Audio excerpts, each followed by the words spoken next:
Okay, so this is part 2 with Chills and Krista. We had a little technical difficulty, but we're back. Hey! Good to see you again. So we're going to talk about Chill's best memory she has of her friends.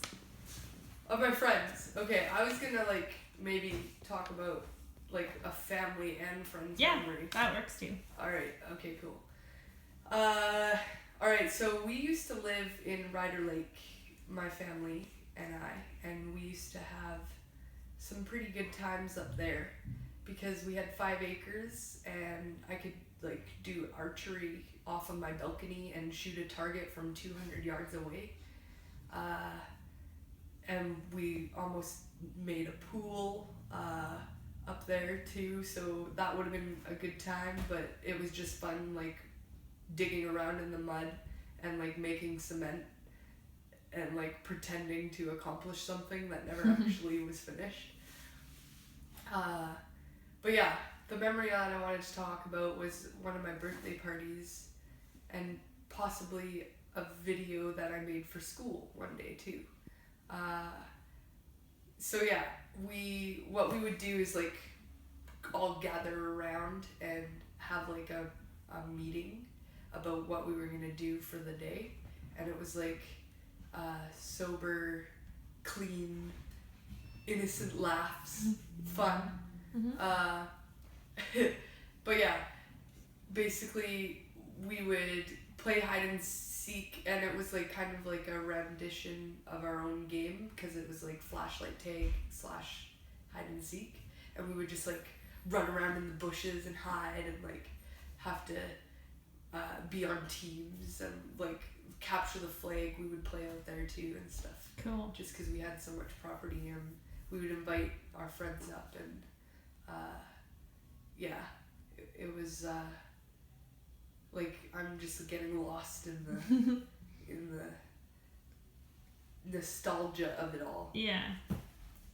But yeah, that would probably be one of my best memories up there. Just living up there too, when we were still a family. Miyamo.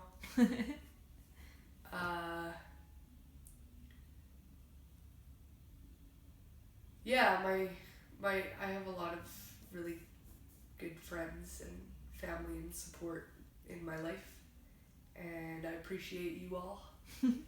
So don't leave me. Why did you choose that memory out of all of your memories? Okay. Is there a reason why you chose that specific one? Maybe because it just paints this happy-go-lucky version of my childhood. It's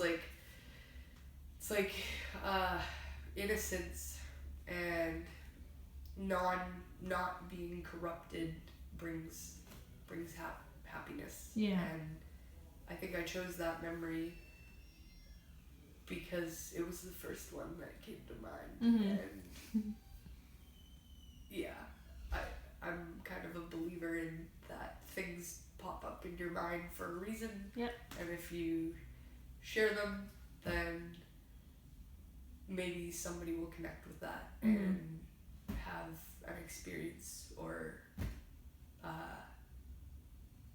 maybe not. Yeah. Totally. Okay, last but not least, if you had 5 minutes to tell the world some good advice, what would it be? Oh, I'm full of good advice, world. Look out. Alright. I think I would just encourage everyone to be themselves no matter what.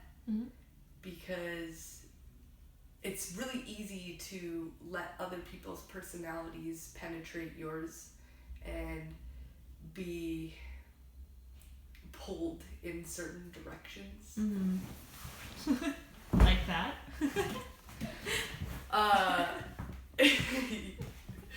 Yeah, and that can negatively spiral you down, or it can spiral you into an a direction that you didn't know existed. But it's not you. Mm-hmm. So it sounds kind of lame, like be yourself, but it's actually a hard thing to do. Like, yeah. Something I'm struggling right now with, like my life motto, sober times are high times. Mm-hmm. I go to parties still. My friends drink. They smoke pot. They do other miscellaneous drugs. Yeah. But I'm sober chills, sitting there, just like, yeah. And my latest thing is making them feel uncomfortable for being in an altered state of consciousness. Yeah. Because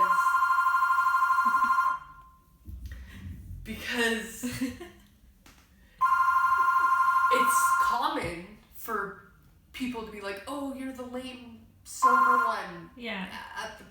Totally. At the shindig or whatever you want to call it. Mm-hmm. But I just want to turn that around and be like, oh, you're the ununique, drunk, sloppy, follow the crowd, be a sheep one. Mm-hmm. Yeah, so that's my life model right now. Sober times are high times, and I'd like to share that with everyone because being yourself is a difficult road. It's not the easy path, and I think that if more of us were ourselves, we would be a much more diverse cultural experience of a society instead of just this is how it is and everyone conform because that's the only way we know how to live. Well, and I think a lot of people would be more relaxed too because they would be being themselves, right? Yeah. And like a lot happier and just not giving into those pressures because there's a lot of them. But I think that's a really, really good advice. Thank you. I think we're done here. Okay. Peace and love, everybody. Thank you for listening.